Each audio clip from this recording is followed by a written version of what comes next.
Hey, everybody. Welcome to the GMI Rocket Show. Today is episode number 69. I am your host, Roman Zelchenko. I'm a former immigration attorney turned entrepreneur. I'm the founder of Laborless, which is an immigration tech startup automating H-1B compliance, and also the founder of GMI Rocket, which is a digital marketing agency for the immigration and mobility space, and also, of course, brings you this show. Today, I am very excited to have a digital nomad entrepreneur, tech founder on the show. Our guest today is Danish Soomro, who is the founder and CEO of Visadb.io.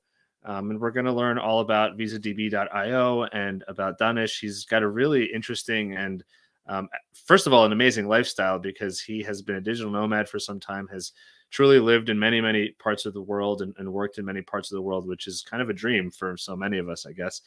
So I'm really excited to hear that, hear about that and his experiences working as an entrepreneur, working for various companies, and then having an entrepreneurial sort of itch and launching a venture before this, and then eventually Visadb.io. Visadb.io effectively connects individuals who want to live around the world with immigration experts and others around who are also from around the world to learn about how, if and how they can move to those countries and different requirements that they might need, etc. So very excited for this conversation. In today's work from home and work from anywhere world, I feel like this is exactly the kind of technology and services that we need. So without further ado, Danish, thank you so much for being here. And you're in Brazil right now, I believe, right? So thank you for tuning in from Brazil.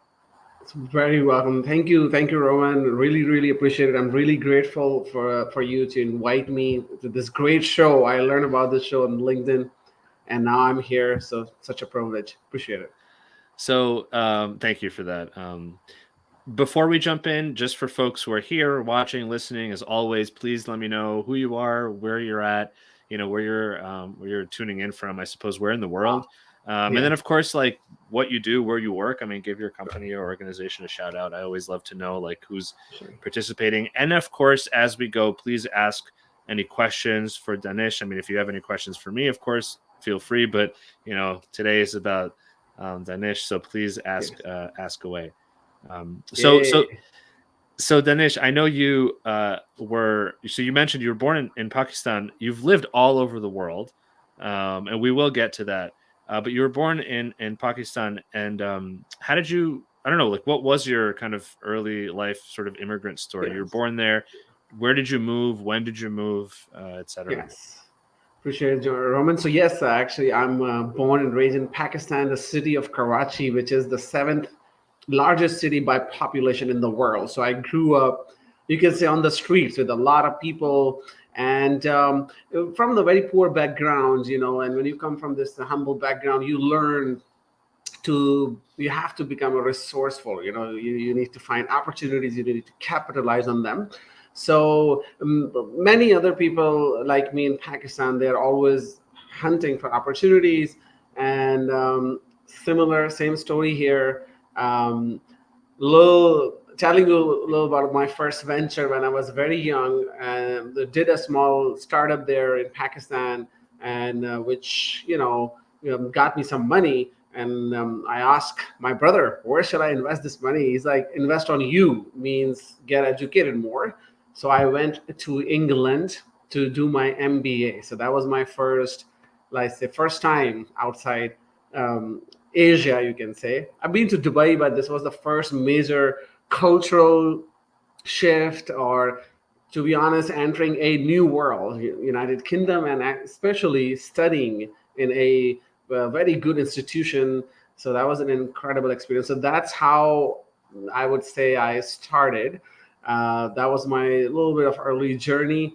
And then after doing my MBA, I'm like, okay, where are the opportunities? Again, looking for opportunities. So where shall I go? So Australia, US, Canada, or the UK, where I can stay longer. And then Canada stand out, and they had a program where they select 1,000 top highly skilled people. I applied in that and, kind of sell to Canadian government that why I'm the best for their country. And I was awarded Canadian citizenship. Wow. That's awesome. Yeah. Damn, and I do want to backtrack a little bit on that because I want to hear about, what you did in Pakistan before you left. But I'm curious in this application for, this high skilled Canadian program, what was this, like, what were you bringing to the table? Was it business entrepreneurial skills? Was it something else? Yes. Same. Entrepreneurial and marketing and advertising skills, they had a category back then. I'm talking about 2010. So 11 years ago, and there was a shortage of business entrepreneurial people there. And it's highly competitive. Everybody wants to go to Canada, right? And so I knew that I am competing against it. It was a very funny story because I called the UK. In the UK, I was a student, and I called an immigration expert there. And I said, hey, I am really interested in this program. I think I can qualify.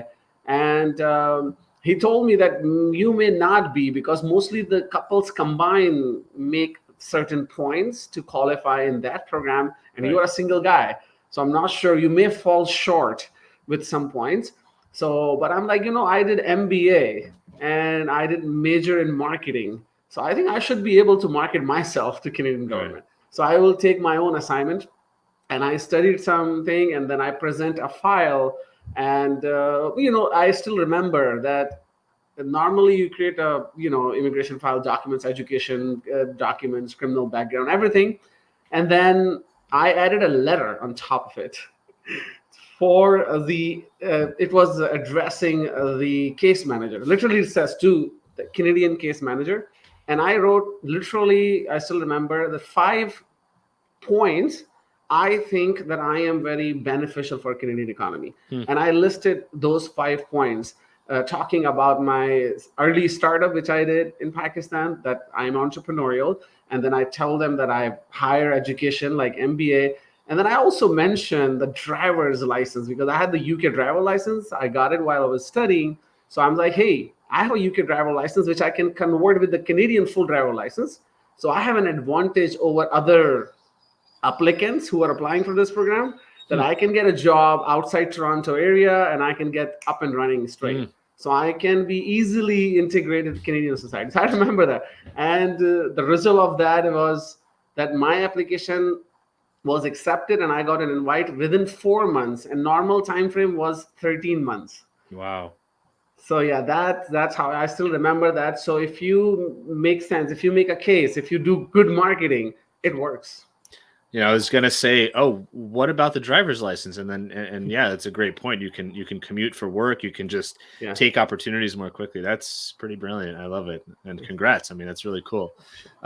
So I want to backtrack a little bit, because I think it's really great to learn about, entrepreneurship can be taught. I think for some people, it's something that's maybe more innate and something that they really kind of feel when they're younger. They just want to build businesses and start businesses. I'm curious, before we even get to your startup, like as a kid, I guess, were you really studious? Were you like, learning, sitting and reading textbooks and math and science and things like that? Or I don't know, like what kind of, or were you a little bit more maybe social and you like to hustle? And I don't know what, what were you like? The second category defines me very well. When I was a kid, I was, shouldn't say that, but I was into hacking, because when you were in Pakistan, and so my mom gave me a computer. That's the thing in India and Pakistan. That's why the tech talent comes from there, because that is the only looks like a way out of poverty, that if you learn this computer, if you know this, that's your way out of poverty, or it can open the doors. So in every family, that's why it's considered very important to learn technology, or to learn anything which has a good future and opportunity for the whole families or whole generations, to be honest. So I was also given a computer in my family. The computer arrived very early in 1993. So you're a teenager, young kid in Pakistan, you don't do a lot, or, so you have your computer and you are just with it all the time. And so, yeah, I was, into hacking. I was a gamer. and I was a very social person, and I used to be a professional gamer, by the way, which Wow. also like Counter-Strike. So it's a team game. You play with 5 people, and I was the clan head, you can say, because I from the head clan, and then I was also managing the team. So that was my Wow. early experience, you can say, of working with the team member and making everybody to work for the same goal. Hmm. So yeah, that was a little bit of our early like gaming, very extrovert outsider going out. And also I love to connect resources. So if I see someone is looking for something and the other side is looking, I would love to connect them to, on like just like a courtesy level. But when I started growing older, I noticed that okay, I also need resources. Right. So if it makes sense to generate value for all the parties involved, um, so I did few things. I sold CDs, and exported actually clothes to Yemen, and it's a very very interesting story because I was too young to have even my like I was under 18, and I used my brother's friend license to export clothing. And then as a gamer, I was with computers all the time, and I noticed that in Pakistan, all the gaming zones runs all the gaming. There's like gaming zones in Pakistan or India where you go there, internet cafe, and you play games. And so my first, like your question was, my first bigger entrepreneurial success, I would say, is that I noticed that in Pakistan, gaming zones work from 9 until 9, and after in the night they just close because the whole thing is shut. And I noticed one of my friend was working in a call center for the United States, but they work in the night, and he always come at like 10 o'clock with the fully office dress. I'm like, dude, where are you going at 10 o'clock? We should be going home. He's like, no, I'm going to office because my office works in the night because we work for overseas, for the US. So something clicks in my mind. I'm like, okay, these gaming zones are idle in the night and this call center are open. Why don't we, like Hmm. we should be, if we open the call center in the gaming zone, that could work. And that clicks. And that's like, okay. And then I started, you can say, the first call center. And I actually hired this person who was going to the office. I'm like, whatever you're getting there, you'll become a call center manager. Join me. Let's do this venture. And we did this. And then we turned 5 other gaming zones into call centers. And so that was my first entrepreneurial journey. And then all of a sudden, we had 70 people working in 5 different offices, the game zones Right. offices. And that made us a very good amount of money. For Pakistani standard, I was actually, you can say, millionaire, you can say. Wow, that's amazing. So just so I can understand it better, the idea is that the gaming zones already had computers, they had desks, they had everything. And that's exactly what the call center employees needed, except at Yes. night the gaming centers were completely Yes. empty. Were the computers in the gaming zone better than typical computers at the call center? Oh, Right? absolutely. High. Yeah. Like that was my point. I'm like, these are the top-notch computers with graphic cards, with amazing audio, right? We just need to plug internet. They are connected very well, networking, because it was a team game and you need a low latency. So it was a top-notch networking, sound, graphics.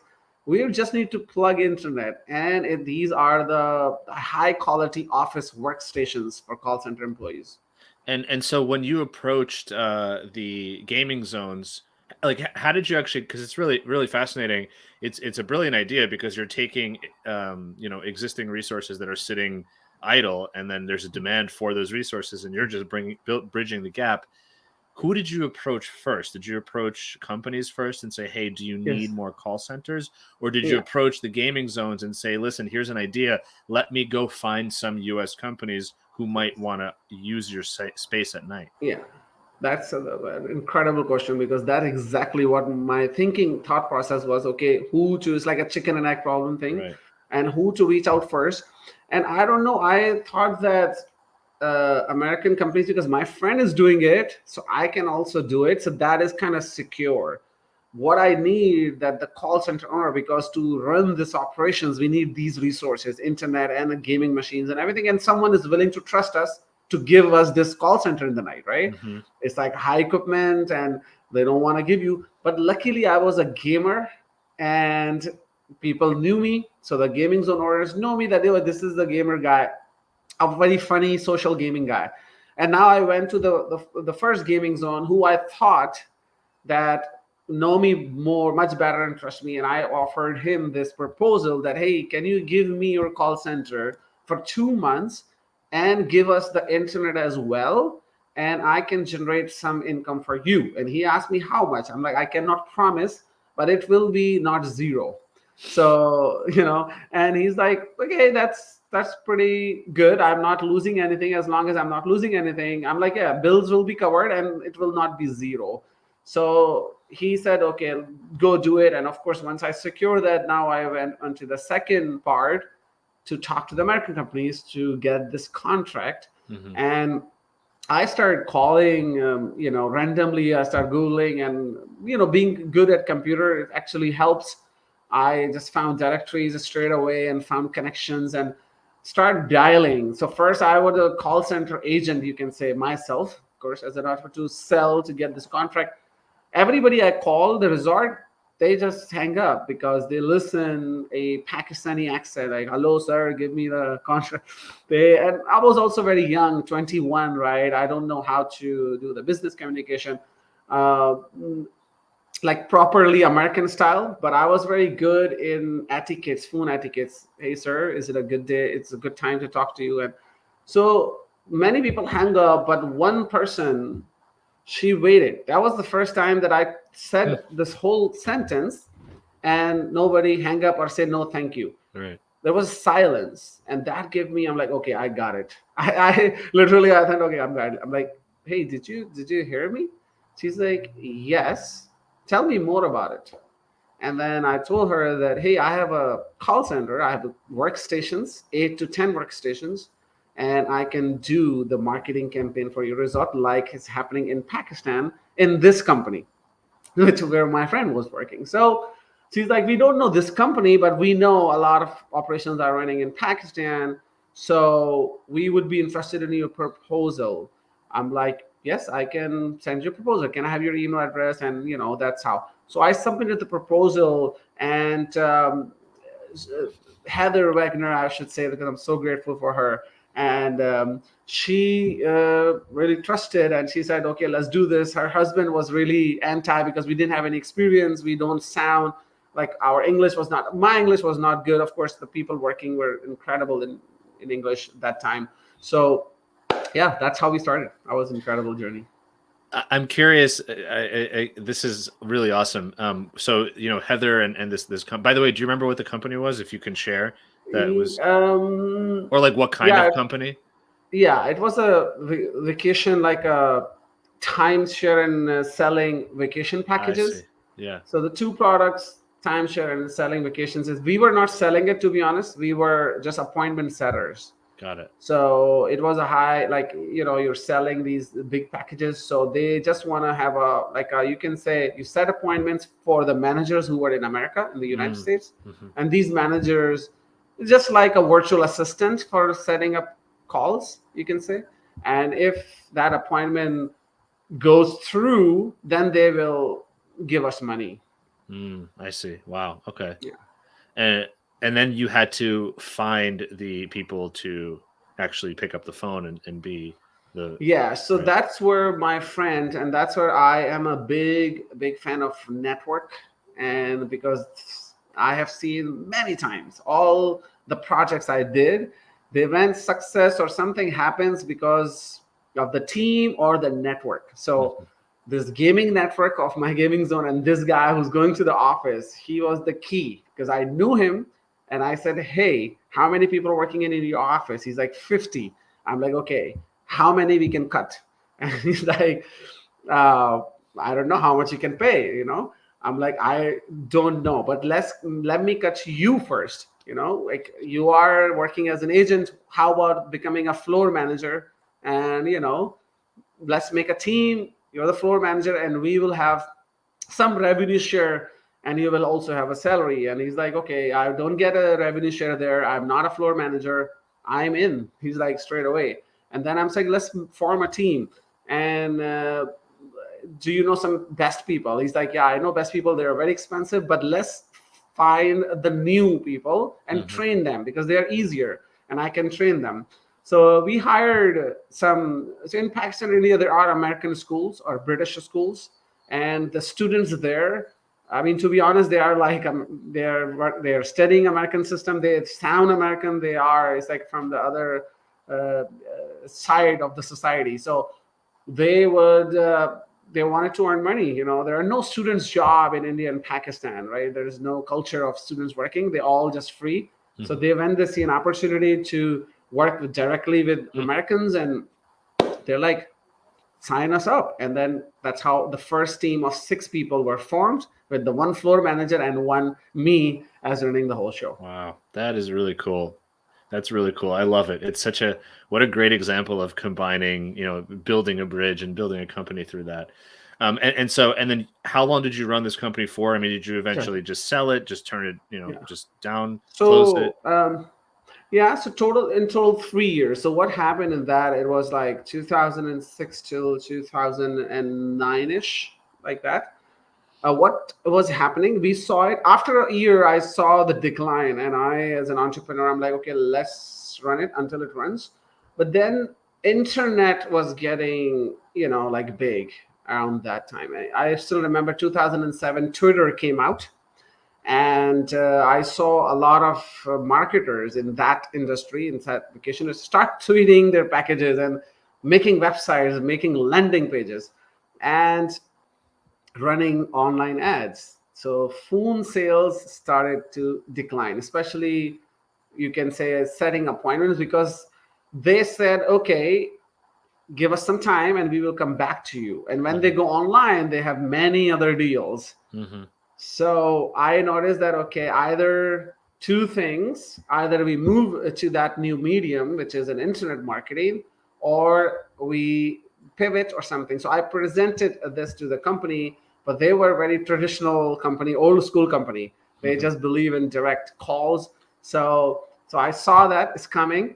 So 3 years, I knew that it has a lifeline. After 2 years, we knew it's declining, but we had an amazing team, 70 people. So we kept it running for a while, but after 2 years, I saw that it's declining. So at that point of time, I have generated some massive savings, and now this business is declining. And so eventually we finished it in 2009. And so what was your next move? So is that when you started to think about, okay, maybe I should go back to school or something like that? Yeah. So as I said, coming from the poor background, you don't even dream. You don't even think about going abroad, right? And from my family, nobody has studied abroad. No one in my whole, you can say, generation, especially abroad, higher education. So as I said, my brother, he gave very good advice that, hey, you have some money you generated. Very good, well done. And you're just 24, you're just 25, and invest the savings on you instead of buying property or starting something. So that hits me. I'm like, what do you mean? He's like, figure it out, but just invest in you. And then I decided, as I said, that I noticed that I am good in marketing and sales and in business. I just need to get a formal education within the same domain so that I can grow further. So MBA was a very right fit, was perfect, MBA marketing. And I invested most of my savings. I was like, okay, let's do that. And then I went to the UK, and I even did not work during my studies, which is very hard in the UK. You have to do a student job, but I had enough savings for me which can sustain me. So I just focused on studies, improving my communication skills, especially English. So I had an English accent because I was learning English there. So I used to talk like that. And so I improved my communication skills. I built network in MBA, which is the main goal of most of the MBAs. Wow. And you studied undergrad, you went to undergraduate studies in Pakistan? Yeah. Okay. In Pakistan, I did in commerce and economics. Got it. Okay, cool. So you already had that background, and so you were building upon it. And you went to where did you go to in UK? So I go to it's like a University of Wales Institute Cardiff. It's a UWIC. Right. Right. Yeah, it's a in UK there's a top 100 or Y- something. Yeah. But yeah, for me, was not like I wasn't. I was so grateful that even Yeah. I'm just going abroad to Yeah. study. Yeah. That's cool. So you got to live in Wales. That's really cool. No, I actually they Oh. had a campus in London. Okay. So Okay. yeah, so I studied in London, and again living in a big city, and especially London, it was such a like sort of a dream. And you are now a student all of a sudden in London. So I was living the best time of my life. Yeah, that's cool. That's cool. That's amazing. Wow. Um, I love that story. You know, it's funny.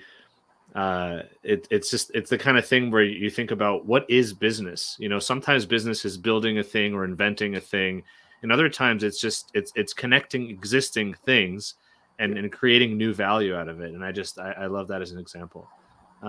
Okay, so you know, you did so now you're out of Pakistan. You had this amazing experience building a business. You're getting this higher education in the UK. Where do you go from there? Because I know, you know, eventually you sort of got into this idea of building what became Visadb.io, but before that, you did have some, you know, sort of corporate jobs and you lived Mhm. around the world. Um, what was that first thing that you did sort of after you graduated from your MBA? Yes. So I did some work as a student job. I up 1 year I did not do it, and after that I work in the city of London. It's actually when I was first time I did like I was tourist guide. I did Hmm. while I was writing my thesis, and I think I may be the only tourist guide at this London Bridge or the city of government there that who was not English. I don't even and they were having a lot of Indian tourists, and they said, "Okay, I can be a very good," because they noticed that I my communication and interpersonal skills are very well. So, and I would be a good choice. So I did that something, and within that, I did some marketing with their partners. So they have all these tourist sites in London and hotels. The city of London, working with Hmm. and so I did some part of it to working with their partners and making sure that they have all the marketing stuff in their places and making sure they have all the inventory. So that was my I would say the first job. But as you know, that once you're an entrepreneur, you're always an entrepreneur. And on a side, I was thinking to build a chatting support. Like I noticed this call center is amazing, but now the sales are going away, but support is getting big. Hmm. And chat support should be, you know, the next thing I should be working on. Made huge mistake that I went into building. I learned, you know, you learn from the mistake. So that didn't. I spent so much time and also money in it, but that didn't work out. And at that point, I have already started the Canadian immigration process while doing all this job, this trying this new business in the UK. And I also learned that in the UK, starting a business is totally different than in Pakistan. And surprisingly, you know, it's not formalized here in the UK. You need to have your proper company register, your tax ID. You need to get license and permits and everything. In Hmm. Pakistan, it was easier. Even you need it, but there are workarounds, and you know things work out if you know people. So in UK, I was facing these challenges that I'm a student, and then I need to start a business. I am Hmm. not on a work permit, and I'm on a student visa. So these are the challenges. I made mistake. I started it, wasn't allowed, and then once I got one work permit, then it got late. I got Canadian process started. So then, of course, in 4 months, it arrived. I was not expecting it, and business was almost ready. All these licenses and registration and complete, but the Canadian immigration arrived. I'm like, okay, wow, this is dramatic. So I have to drop everything and move to Canada, or I have some time. I can still stay and build this thing, or try to build this company here. But then I decided, I'm like, okay, eventually I have to move to Canada right now. So let's go there, right? Hmm. And So I went there, and at this point I thought that I should work. Because I have got this amazing degree, and of course my saving is 1.5 year in London. I did not work, and I invested a lot of money in my education and everything, and traveling Europe, and get living like a life, enjoying life. And so I'm like, okay, let's get some formal corporate experience. And then I remember that I got to Microsoft through a third party, and in Vancouver, and I was a training specialist. Through third party, not directly with Microsoft. And so yeah, but I had all my business card. They get me laptop. Everything was Microsoft, but it's just I was not directly employed by Microsoft. And I started training that. I did that part, and then Microsoft was launching Windows 8 in 2012, Windows Phone 8. There was a reimagining their whole brand. And then the opportunity arrived, and then I went into the sales with Microsoft directly. And I did that for sales work for 2 years, you can say, in Toronto and in there. And then I got an opportunity in another tech company, and that's where the digital nomad journey starts, which I will tell you. That was the point when I joined this another tech company. That's cool. It's also great. I mean, that is perfect corporate experience. Work for a large, or for directly or indirectly a large organization like Microsoft. You learn the ropes in terms of marketing. You learn the ropes in terms of sales. You learn the ropes probably in terms of even just the corporate environment and what it's like to work in a place like that. I mean, I think that's super cool. Absolutely. It's very cool, yeah. Also, if you work at a company that gives you a laptop and you're new to the country, I mean, it's just another expense that you don't have to worry about, and those little things do matter. That's awesome. I want to just take a small pause just to note for folks, this is an amazing conversation. If you have any questions or any sort of ideas or thoughts that you want to share, please shout them out in the comments.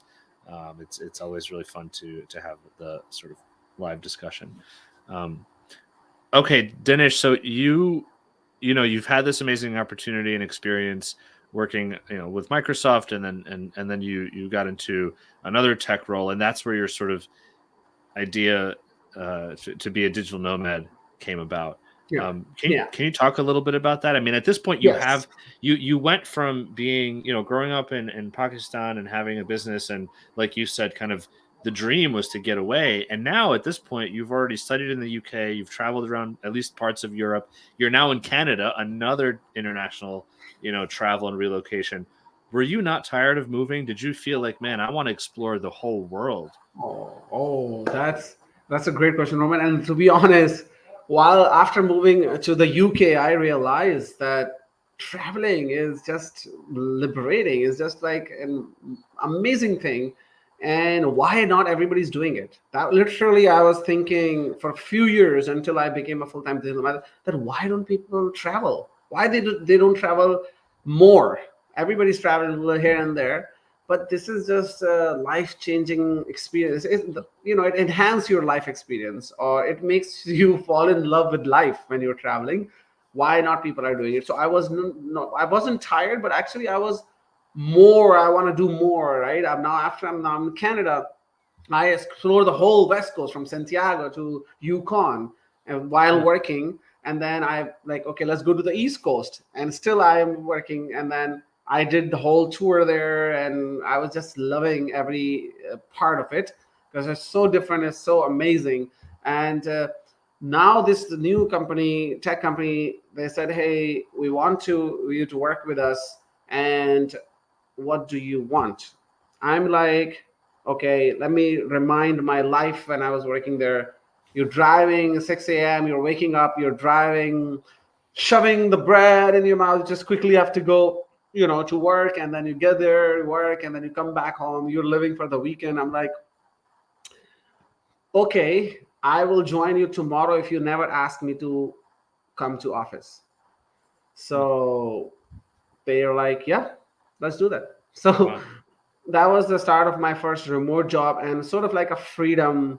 And because I realized in Canada, it's like only 2 weeks actually for first 2 years if you're starting in a company or somewhere, it's only 2 weeks actually allowed for holidays. Hmm. And then after 1 year, 3, now maybe it has changed. I'm talking about like many years ago. And then it's 3 weeks, and then you more years you put in, then you earn your yearly weeks off. I'm like, I need to find an alternative way. And even during that time, I had to. I was on a non-paid. I took non-paid holidays actually for 2 3 months, and I moved to Mexico and moved to Florida. Because after exploring Europe and part of West Coast, I couldn't just stay in Toronto and just work and do nothing. So I was Right. doing here and there. But this, I saw an opening, and I thought, okay, let's ask them, and they gave it. And for 6 months now, what I'm doing, Friday evening, actually Thursday night, I'm driving to Chicago from Toronto, and I am Friday morning. I'm working from there, and then Saturday, Sunday, I'm exploring Chicago, let's say, Hmm. and then I'm going to Detroit. Like I'm exploring like that on the weekends because I'm working remotely. Wherever I am, it Hmm. doesn't matter. But Hmm. of course, I cannot leave North America, right? Mm.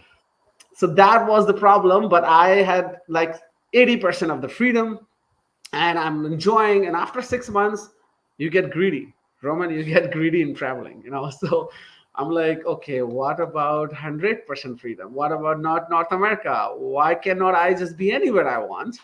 And the company said, no, it's not possible because of the security, intellectual property. There's so many issues there, and you cannot be there.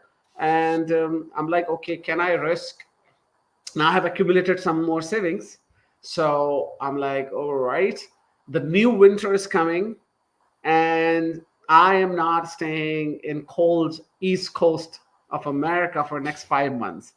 Or Canada, I need to go. And then I decided to leave in January, quit my job, move to Rio de Janeiro in 2015, and with the savings. So that was the start of my digital nomadic journey. I want to say it's really impressive that I guess it was in 2014 or even before that, where you told the company, I will join you tomorrow if you don't force me to come into the office. I mean, that's something that people are only starting to do now in Yeah. 2022. And you're Yes. talking 8 6 7 8 years Yes. ago. And Wow. it sounds like they didn't really push back too much. They were okay with it.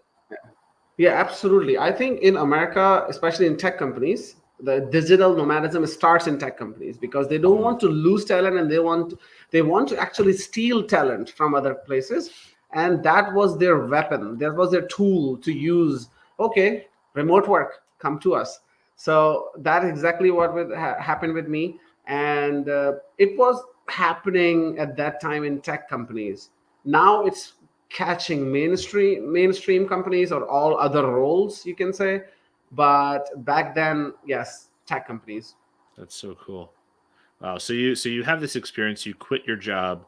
I guess you've saved up a little bit of money at least, and you moved to Rio de Janeiro.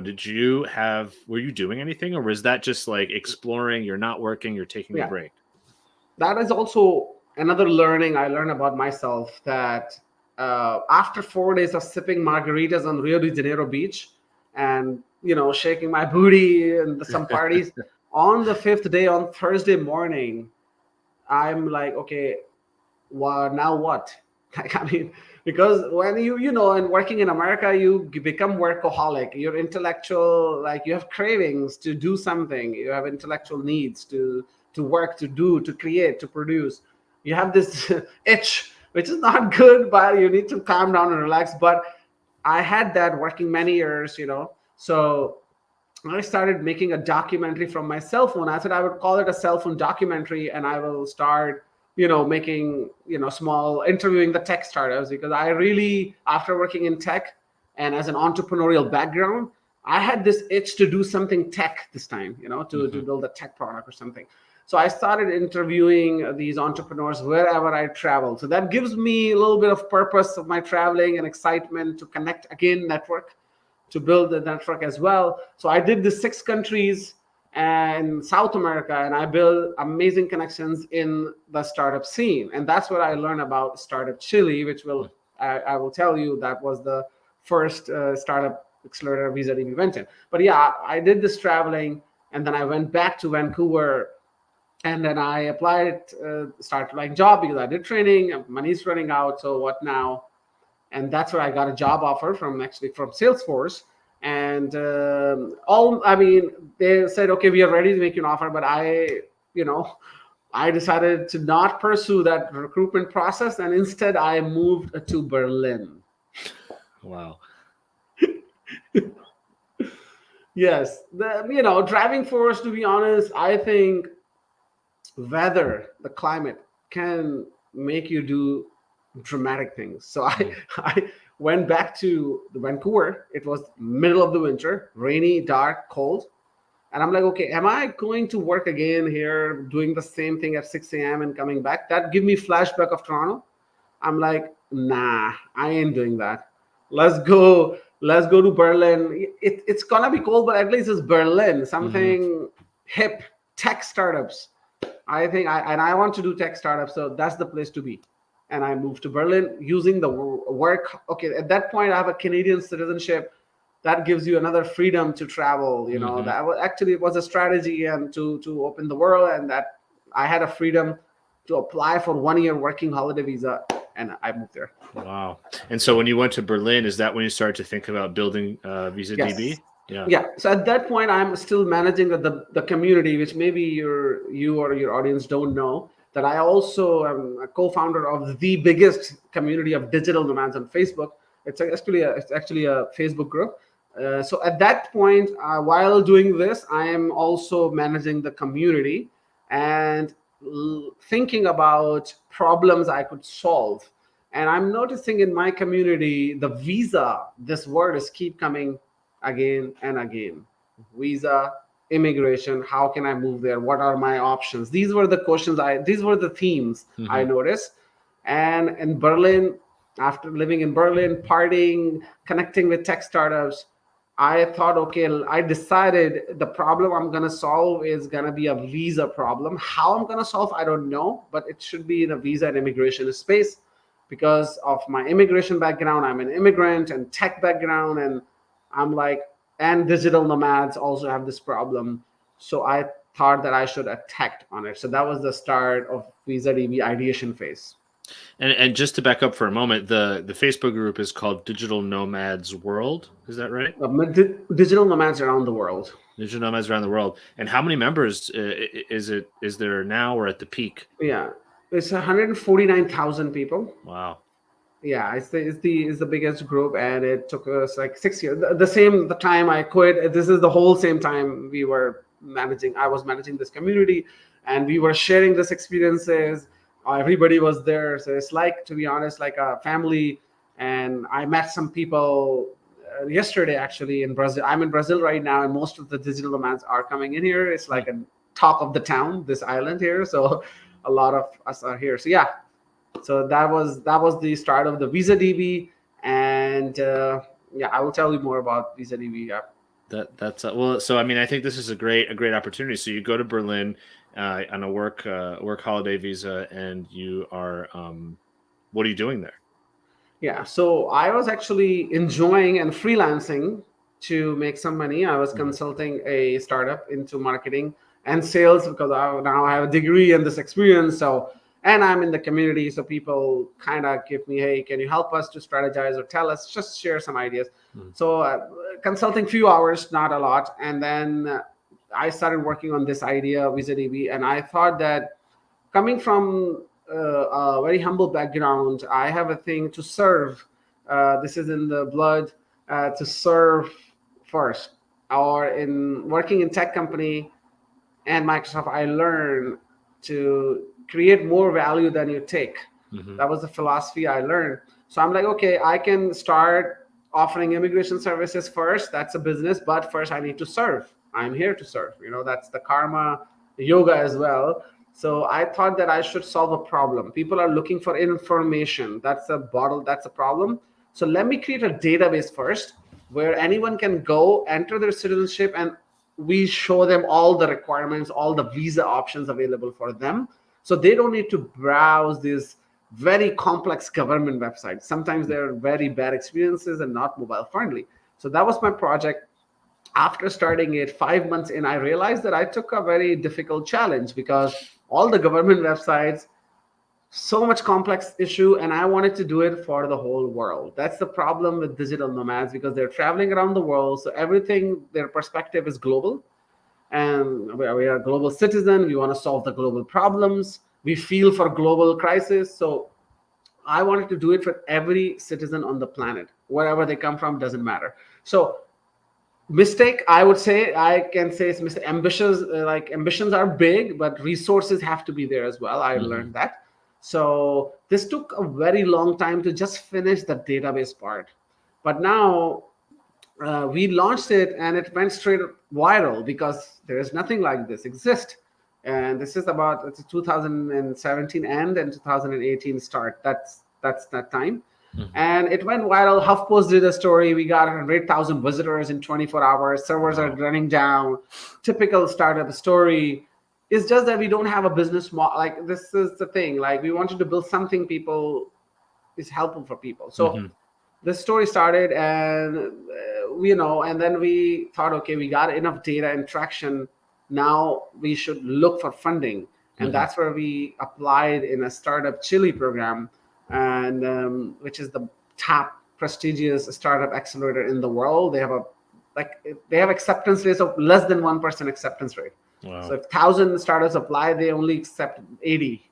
So we applied it, and the decision makers understood what I'm trying to do on a global scale. They accepted it straight away. We went into that program, made tons of mistakes, tons of problems.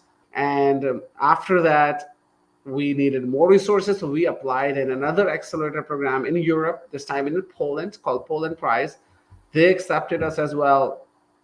We pivoted again, we learned, and we also went through MIT accelerator program, which is the very prestigious in Europe, in Poland. So all these three prestigious accelerators program taught me, not as a worker, but as a tech founder, not even a founder, like a tech founder, how to pivot, how to move fast, because by the time you finish, market has already gone so far. This change. So these three startups and many pivots, we were ready. We had some major clients, because the business model at that time was selling the data, because we are the database, we have the most up-to-date information. Why not sell this data to airlines? So we were talking to Air China, I shouldn't say United Airlines. We were talking to major airlines, and we were also, with the help of Plug and Play Ventures, which is a Silicon Valley accelerator. They were the last supporter of our project, and they accepted us. They connected us with these major airlines. They are testing our solutions. We're talking to major companies, and then the COVID hit us with the baseball bat. Oh my God. Oh man. Boom. So this, I mean, they were like, we don't know. Let's wait. We are not spending any money on anything innovation or anything add-on value. So let's wait. And we need to survive. We need this funding. So we couldn't survive that. So we needed to kill that and pivot it. And now I went into my favorite part. Hey, why don't we connect again? The networking, people have information now, but if they need to connect with expert, a verified expert, there is no option. There are lawyer firms, they're running their own agency, but if someone wants to hire cross-border, for the cross-border transaction, there is no sort of vetted transparency and trust. So why cannot I solve that? So now Visadb is a marketplace to hire global immigration and now tax expert, because I just added tax because of the digital nomads. We are having major tax problems. So, and also I told you my story that I couldn't leave North America. So I knew that tax is a thing. But so immigration is the major part. And we have now 67 countries covered. We have experts from 67 countries. They all are verified by me, many in person, actually, because wherever I travel, I try to meet. And it's surprising that how digital we become, but real meeting in real person have a different sense and different vibe somehow. And so that's where we are. COVID actually didn't help us at all. It actually killed all the growth and progress we were making. But now the world is opening and things have started to coming out. Last month we generated 100,000 visitors and a month, and we generated about 300-400 inquiries for different experts. And so that was the last month data. So this looks promising, and I think the more world open, we will get back to the business transfer. Students are moving away, immigrants are moving, digital nomads moving, and that might create more opportunities for us. That's awesome.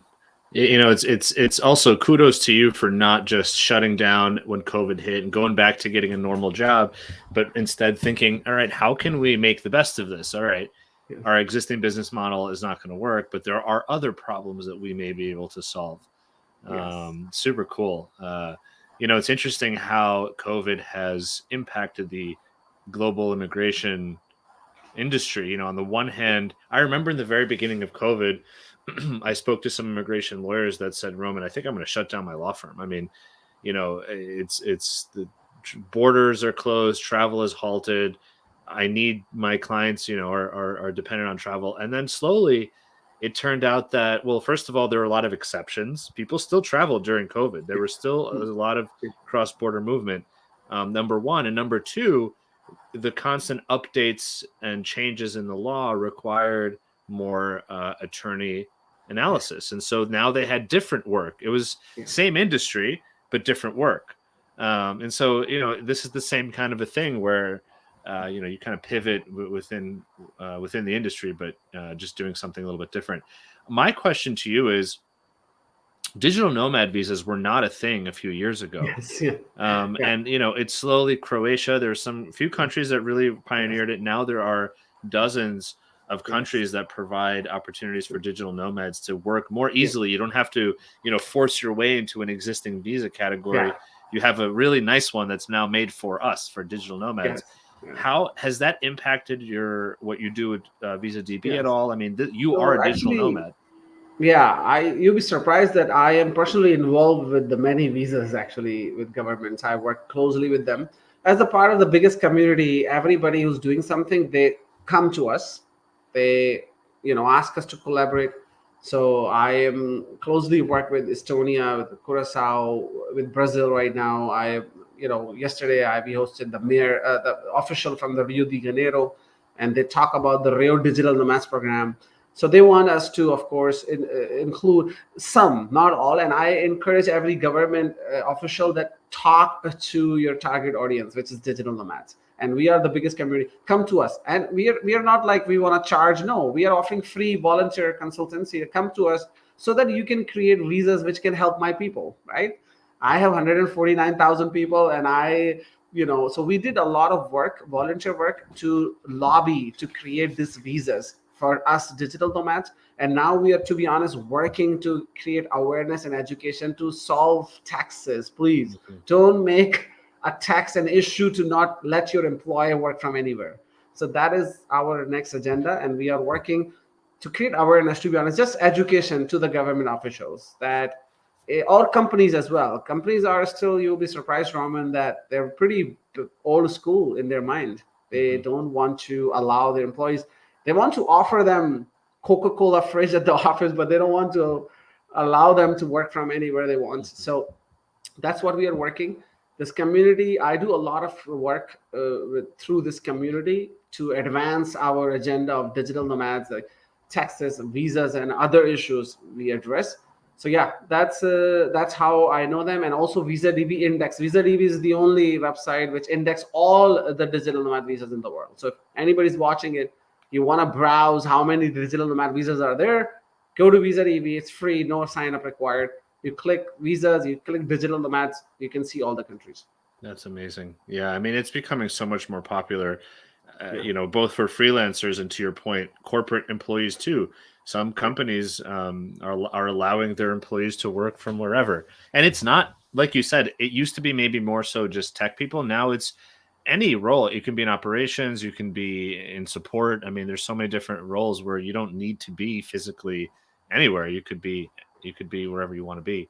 Um, I want to take just a quick pause and just for a couple comments here. So Marianne says, love your enthusiasm and your creative explorations. You are an inspiration to us all. And then Marianne also said, indeed, travel, especially internationally, is the best education. I could not agree more. I've learned so much traveling, just first of all about the country that you're in, but then just about yourself, about life, about people. So thank you, Marianne, for those comments. Lily says, what a brilliant journey. Well done. So couldn't agree more. And M. Gay says, great job, Roman. Keep up with the good work. Thank you. Although I think right now, Danish, you're the one with the great job. So you keep up the good work. I agree with our friend here. Thank you. Good job, Roman. Yeah. And Marianne also says, good luck with the tax issue. It is cumbersome. And yeah, definitely. I mean, as far as I know, and maybe I haven't heard directly from companies, but talking to people who work with companies. Well, let me ask you this. Do you get pushback? What sort of pushback do you hear from the industry around letting employees, specifically, forget about digital nomads who work for themselves, fine. If there's an option, the only issue is whether or not they want to get on the plane and fly there.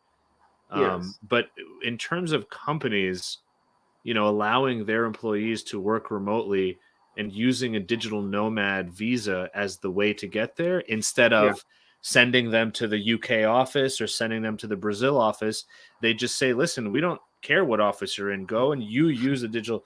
Do you see pushback? Do you see any issues with that? Because it feels to me that I would think companies want to control the whole visa process, but with digital nomad visa, it feels a little bit more sort of open, and I would imagine that there are challenges with that. What do you see there?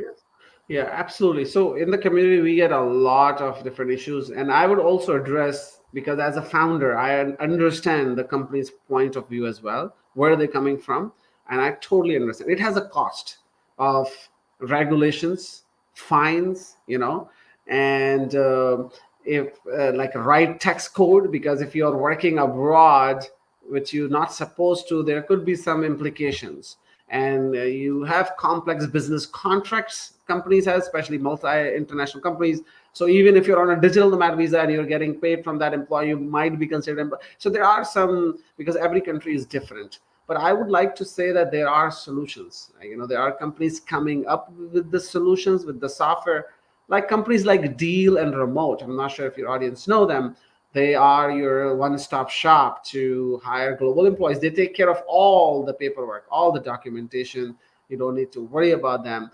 I mean, this is not maybe the ideal solution for everyone, but I'm just saying that there are solutions coming out. So the pushback is, to be honest, the regulation, extra work. But some of that pushback, I would say, is also sort of uninformed and traditional, coming from the past. Because in the past it wasn't never an issue. So there's something new coming up. So they don't know. So it's convenient to just say, oh, no, we're not going to allow, because it saves them the hassle, the cost.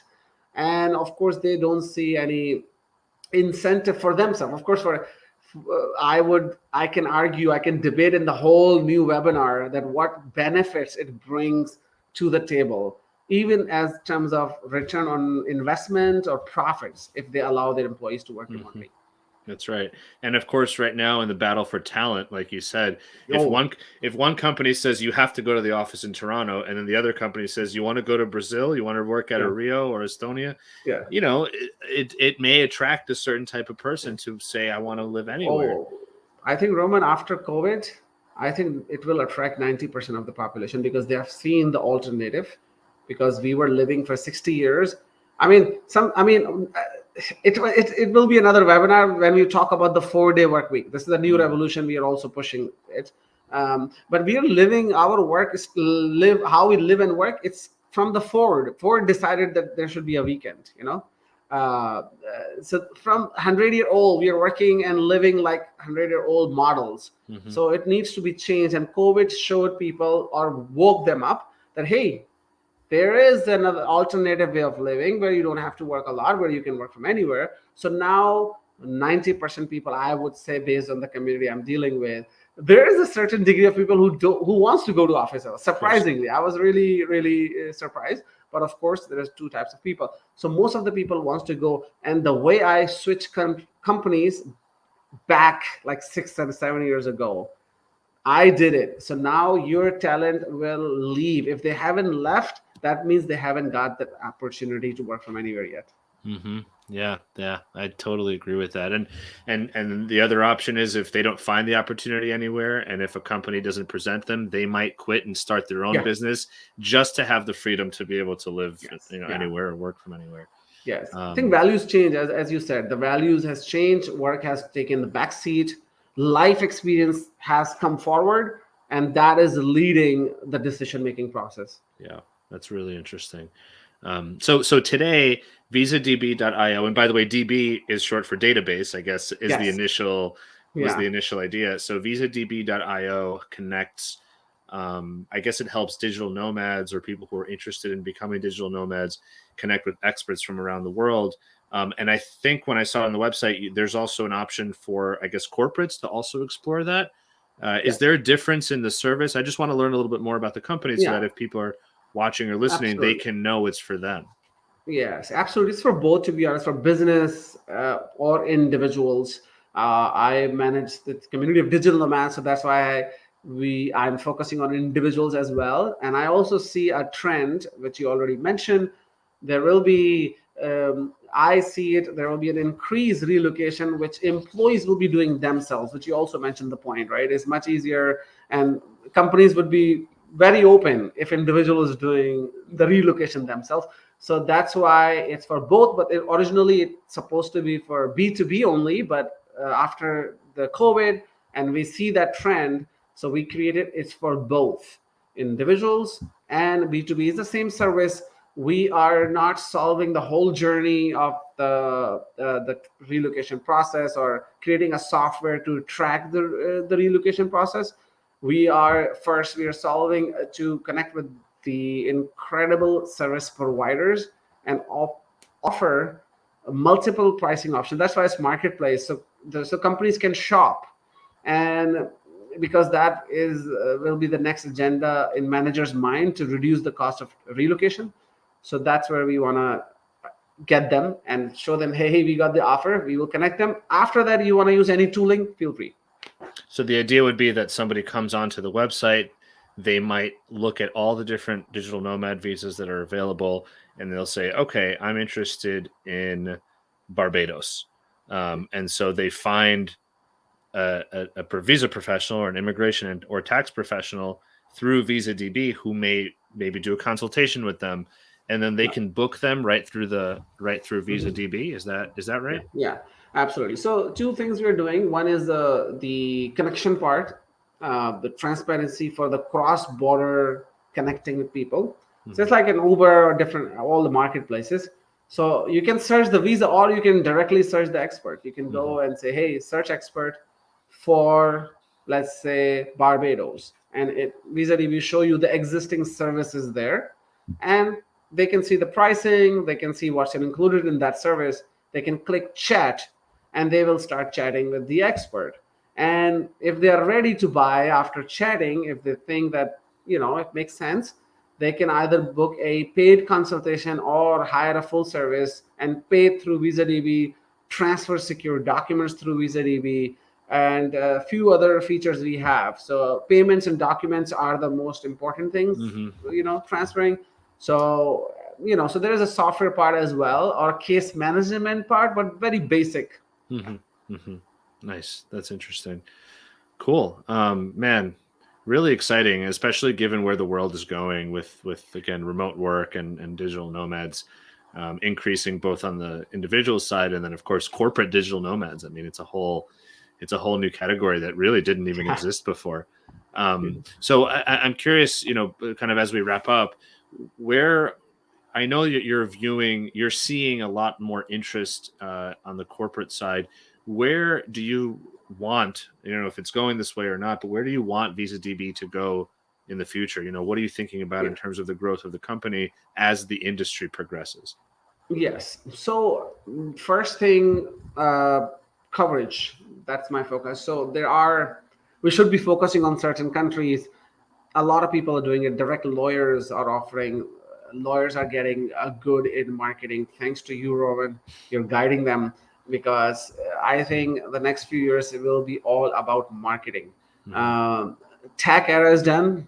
When I was writing this last 5 years, that was a tech era. If you're all about tech, I think next 5 or 10 years is all about marketing and finding your customers. So that's where we want to get in, and we want to position ourselves as a global marketplace. You can hire wherever you come from. You can hire an expert anywhere in the world, and you will have not one option, you will have multiple options you can hire. So that's our goal with Visadb, to make it a global platform, like an Upwork or like an Uber for immigration. So that's the vision I'm leading. But also I want to share with your audience that we have a lot of tools we created free. So Visa database is not the only one. They can see the global skills demand, historical migration data, talent relocation, where the talent is moving from where. We have visualizations, which nobody has created. It's all free. And so that is another vision, to create data sets or data visualizations which are easier to understand for corporates, managers, and especially immigration lawyers as well. So they can use this data intelligence to grow their businesses, or cut the cost. That's awesome. Yeah, because I think sometimes it might take some convincing for corporates to allow their employees, and if they see the patterns, they see the trends, etc., maybe they'd say, oh wow, so many people are moving from X part of the world to Y part of the world, we better allow our employees to work in Y part of the world, or else they'll leave, whatever it might be. Yeah, this is the biggest fear, because I think it's a right fear as well, because they will. I mean, the great resignation, I mean, these terms have been coined for a reason. There are a lot of people switching jobs, in large part because they want flexibility somewhere else. And so, I'm not one for fear mongering. I don't think selling from a place of fear is good, but this is not fear. This is a reality. It's not made up. Absolutely. So Danish, this has been really, really exciting. And, thank you for sharing your story, your journey and everything you've done.